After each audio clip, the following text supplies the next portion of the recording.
पहाड़ों की रानी कहे जाने वाले शहर शिमला में अरुण नाम का एक आलसी कामचोर लड़का रहता था।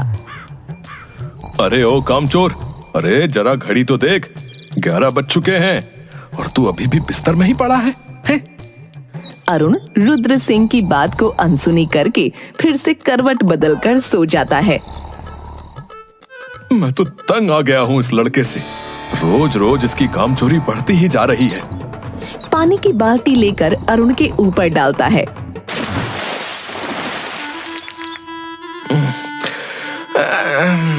क्या बापू सोने भी नहीं देते?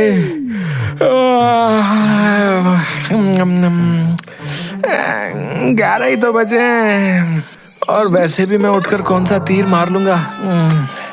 अरे इसीलिए तो उठा रहा हूँ कि आज तुझे भी मैं मेरे साथ काम पर ले जाकर ही रहूंगा।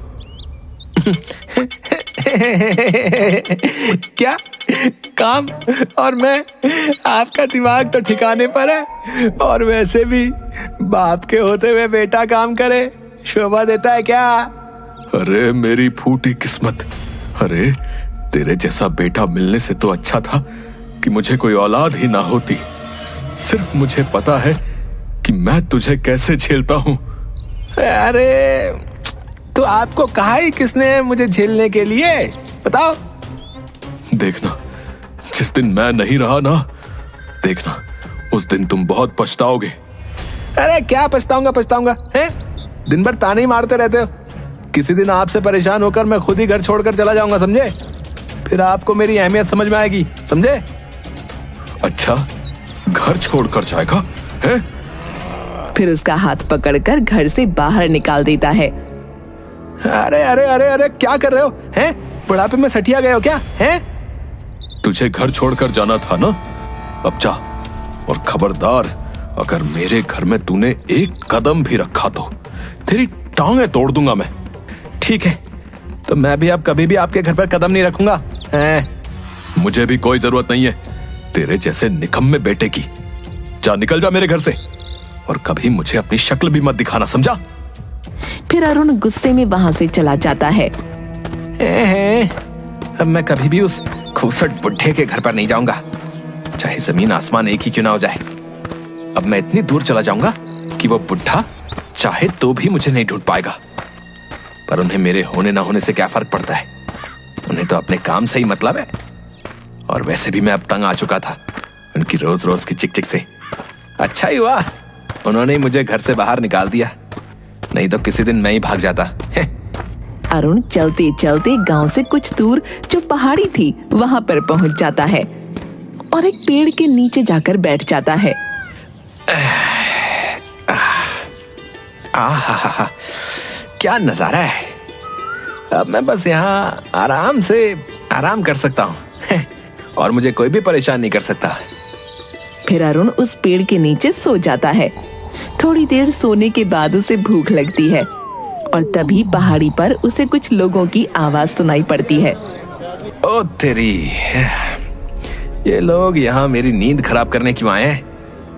और इतने सारे लोग? अरे भाई, अरे ओ भाई, तुम यहाँ क्या कर रहे हो? अरे भाई, मैंने इस जगह का बड़ा नाम सुन रखा था।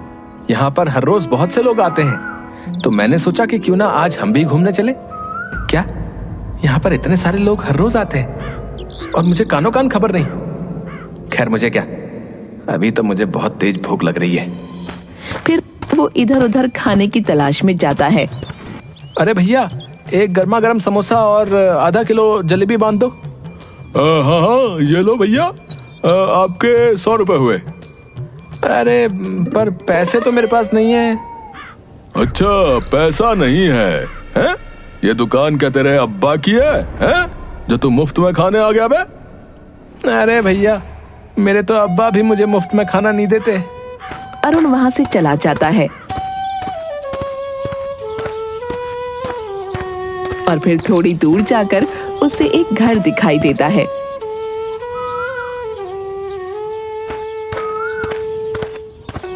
अरे भाई, कुछ खाने को मिलेगा क्या? अरे ओ, भीख मांगनी है तो कहीं और जाकर मांग। इतना हट्टा कट्टा तो है, कुछ काम धाम ही कर ले। आ जाते हैं सुबह सुबह मुंह उठाकर। अच्छा ठीक है भाई, खाना नहीं तो कम से कम थोड़ा पानी पिला दो। ठीक है।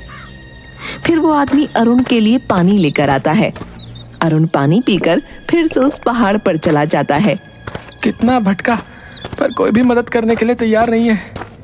बापू सच ही कहते थे कि ये दुनिया ऐसी नहीं है जैसी हम सोचते हैं। यहाँ जब तक किसी को काम नहीं पड़ता तब तक कोई किसी की मदद नहीं करता। एक दो दिन वो ऐसे ही बिना खाए पिए रहता है।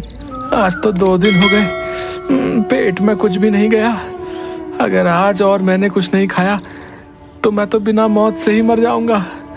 एक काम करता हूँ, आज मैं किसी की थोड़ी बहुत मदद कर दूंगा तो वो कम से कम मुझे एक वक्त का खाना तो दे देगा। हाँ, यही सही है। फिर वो खाने की तलाश में फिर से पहाड़ी के नीचे गांव में जाता है। थोड़ी दूर चलकर अरुण को एक बूढ़ी औरत दिखाई देती है जो कि चलते चलते अचानक ही गिर पड़ी। अरे अम्मा, क्या हुआ? मैं तुम्हारी मदद किए देता हूँ। फिर अरुण उस बूढ़ी औरत को उसके घर तक छोड़ देता है और उसकी खाट के पास बैठ जाता है। अम्मा, क्या हुआ? अचानक तुम गिर कैसे गई? अरे बेटा कुछ नहीं, वो बस थोड़ा चक्कर आ गया था। आपके बेटे और बहू दिखाई नहीं दे रहे? वो कहीं काम से गए हैं। अच्छा, उनके आने तक मैं यहीं रुक जाता हूँ। अरुण को भूख के आगे कुछ नहीं दिखाई दे रहा था। अच्छा अम्मा, कुछ खाने को मिलेगा? बूढ़ी औरत अपने पल्लू में से थोड़े से रुपए निकालती है और अरुण को देते हुए, बेटा मेरे पास तो बस इतने ही पैसे हैं, इसमें जो भी मिले वो ले आना। सिर्फ 20 रुपए? इसमें क्या आएगा? हाँ, एक काम करता हूँ, मैं मैगी लेकर आ जाता हूँ। वैसे भी जोरों की भूख लग रही है तो जल्दी भी बन जाएगी और पेट भी भर जाएगा। हाँ। अरुण मैगी ले आता है तो देखता है कि अम्मा चाय बना रही थी। अरे अम्मा, तुम्हारी तबीयत? बेटा मुझे तो आदत है। ला, क्या लेकर आया है? अम्मा, मैगी। ला, मैं फटाफट मैगी बना देती हूँ। हाँ अम्मा, बहुत जोरों से भूख लग रही है, हम दोनों मजे से खाएंगे। मैगी बनाने में अरुण उस बूढ़ी औरत की मदद करता है और बूढ़ी औरत भी उसे बातों बातों में मैगी बनाना सिखा देती है। बूढ़ी औरत मैगी बना देती है और दोनों मैगी के साथ साथ चाय का भी आनंद लेते हैं।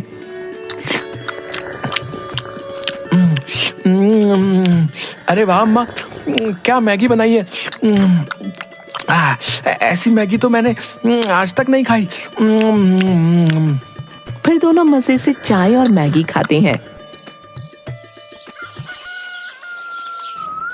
अरुण 1-2 दिन उस औरत के पास रहकर उसकी सेवा करता है। अगले दिन, अच्छा अम्मा, अब आप ठीक तो है ना? हाँ बेटा, अब मैं बिल्कुल ठीक हूँ। अच्छा तो अम्मा, अब मैं चलता हूँ। रुक जा बेटा, जाने से पहले मैं तुझे कुछ देना चाहती हूँ। क्या अम्मा?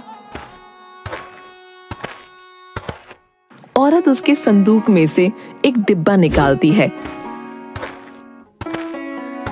ये ले बेटा, इसमें एक खास तरह का जादू मसाला है।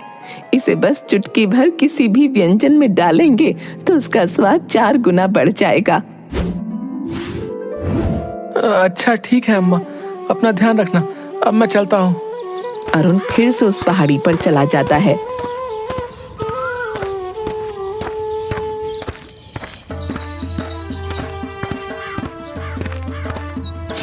आहा, इसमें से तो बहुत ही अच्छी खुशबू आ रही है, पर इतने मसाले को लेकर क्या मैं ढाबा खोलूंगा? हाँ, ये तो बहुत ही अच्छा आइडिया है, पर ढाबा किस चीज का खोलूं? वैसे भी मुझे तो कुछ बनाना ही नहीं आता। अरे हाँ, अम्मा ने मुझे मैगी बनानी सिखाई तो थी, और वैसे भी उसमें ज्यादा मेहनत भी नहीं होती, और यहाँ आसपास कोई मैगी की दुकान भी नहीं है। हाँ।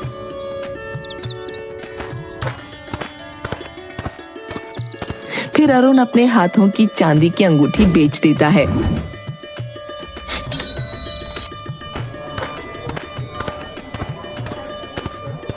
और आसपास से कुछ लकड़ियां और टेंट का जुगाड़ करके पहाड़ पर एक चाय और मैगी की दुकान खोल लेता है। अरुण की दुकान पर एक आदमी आता है। अरे भाई, 1 प्लेट चाय मैगी लगा ना? अरे हाँ, अभी लगाता हूँ।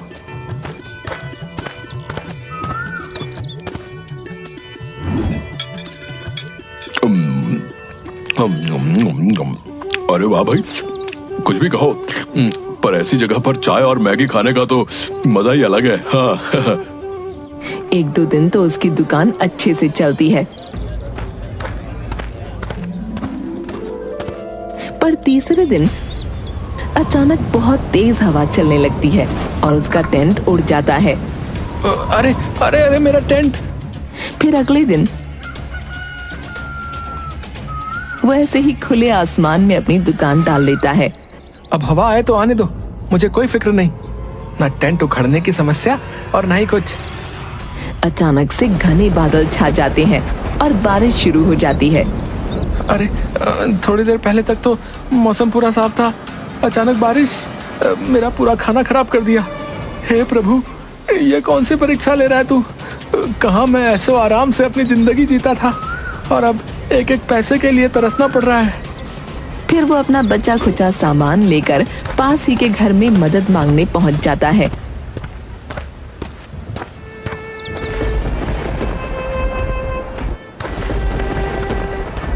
अरे भाई साहब, मुझे बारिश बंद होने तक क्या आप अपने घर में जगह दे सकते हैं? अरे हाँ भाई, क्यों नहीं। अरुण उस आदमी के घर में आ जाता है। अरे भाई, यहाँ एक अम्मा रहती थी, नजर नहीं आ रही, तुम उनके बेटे हो ना? हाँ हाँ भाई, पर तुम उन्हें कैसे पहचानते हो? कुछ दिन पहले उनकी तबीयत खराब हो गई थी, तो मैं एक दो दिन उन्हीं के पास रहा था। अच्छा, तो वो तुम ही थे जिसने मेरी माँ का इतना ध्यान रखा था। गांव वालों ने मुझे बताया तो था। हाँ, कहाँ है अम्मा? मुझे उन्हें कुछ बताना है, और उनकी तबीयत तो ठीक है ना? अम्मा, ओ अम्मा। अब तुम चाहकर भी उन्हें कुछ नहीं बता सकते। कुछ दिन पहले ही उनका देहांत हो गया। क्या देहांत हो गया? मैं किसी काम से बाहर गया था और जब वापस आया तो अगले दिन ही अम्मा की तबीयत बहुत ज्यादा खराब हो गई और आसपास के लोगों ने मुझे तुम्हारे बारे में बताया था। मैंने तो सोचा ही नहीं था कि मैं तुमसे मिल भी पाऊंगा या नहीं। पर तुम यहाँ पहाड़ी पर क्यों रहते हो और कहां से आए हो? अरे वाह, आइडिया तो तुम्हारा बहुत अच्छा है। वैसे भी यहाँ पर बहुत से लोग आते जाते रहते हैं और आसपास कोई मैगी की दुकान भी नहीं है, तो दुकान तो तुम्हारी बढ़िया चलेगी। तभी उस आदमी की छोटी सी बेटी वहां आ जाती है। पापा पापा, मुझे भी मैगी खानी है। अरे बेटा, अब इतनी बारिश में मैं तुम्हारे लिए मैगी कहां से लेकर आऊं? अरे भाई साहब, मेरे पास जो है थोड़ी सी मैगी बची है, आप इस बच्ची को वो खिला दीजिए।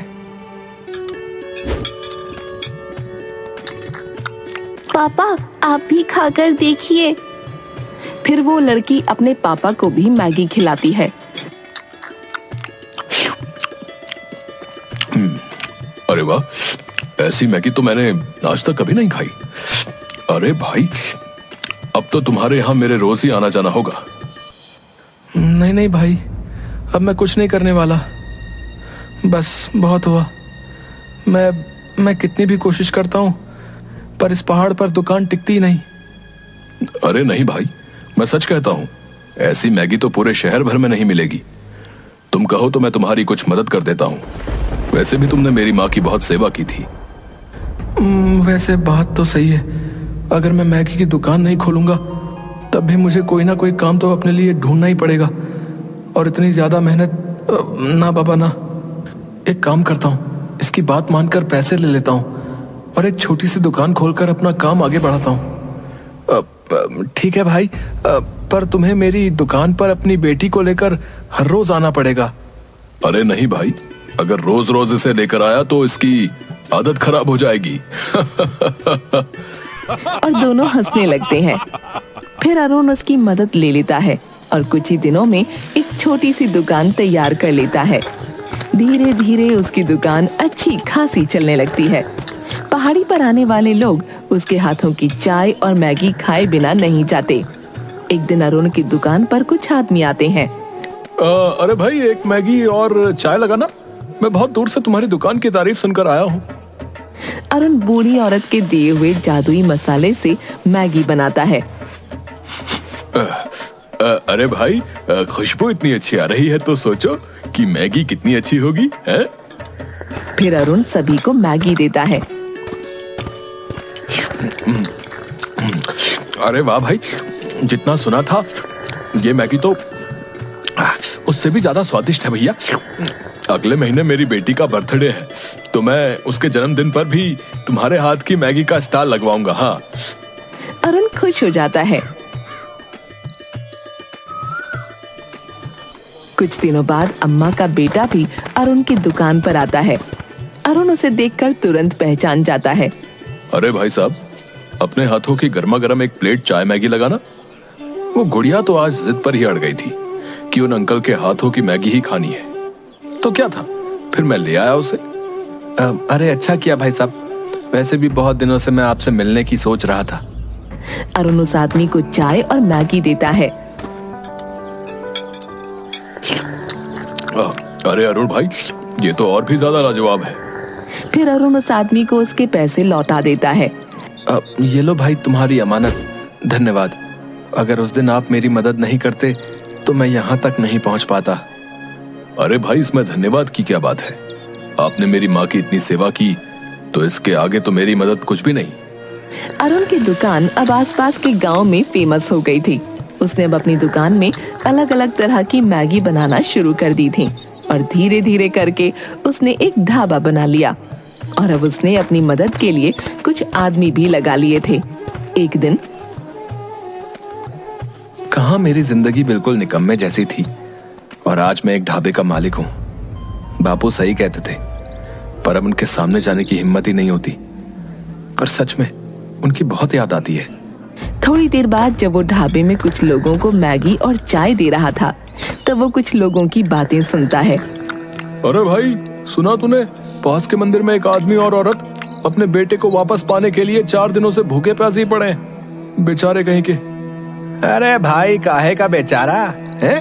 पहले तो उसने खुद ही अपने बेटे को घर से बाहर निकाल दिया और अब उसे ढूंढने के लिए मन्नत मांग रहा है। अरे भाई, पर सुना है कि वो लड़का कोई कामकाज नहीं करता था, हैं? इसीलिए गुस्से में आकर उसके बाप ने निकाला था। कहीं पिताजी तो। अरुण दौड़ता हुआ उस मंदिर में जाता है।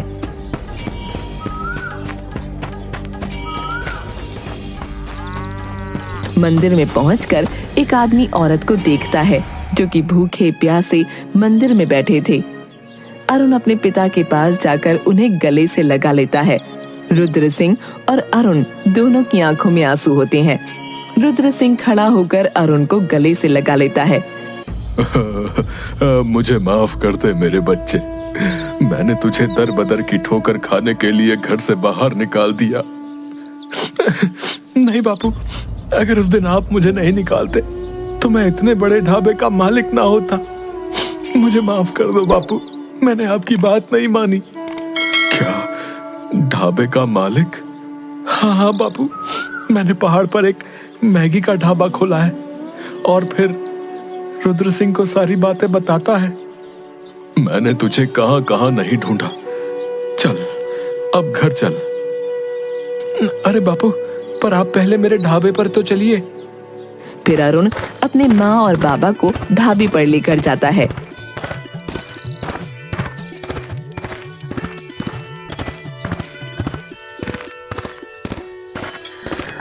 अरे वाह बेटा, इतना बड़ा ढाबा, ये तेरा है क्या? हाँ बापू, हाँ, ये मैंने अपनी मेहनत से खड़ा किया है। मुझे हर पल आपकी बहुत याद आई। फिर रुद्र सिंह अरुण को गले से लगा लेता है। मुझे तुझ पर गर्व है मेरे बच्चे। अब चल, घर चल। तेरे बिना घर जैसे काटने को दौड़ता है। हाँ, देख कितना दुबला हो गया है। इस वीडियो को लाइक करें, हमारे चैनल को सब्सक्राइब करें और बेल आइकन जरूर प्रेस करें हमारी न्यू वीडियो सबसे पहले देखने के लिए।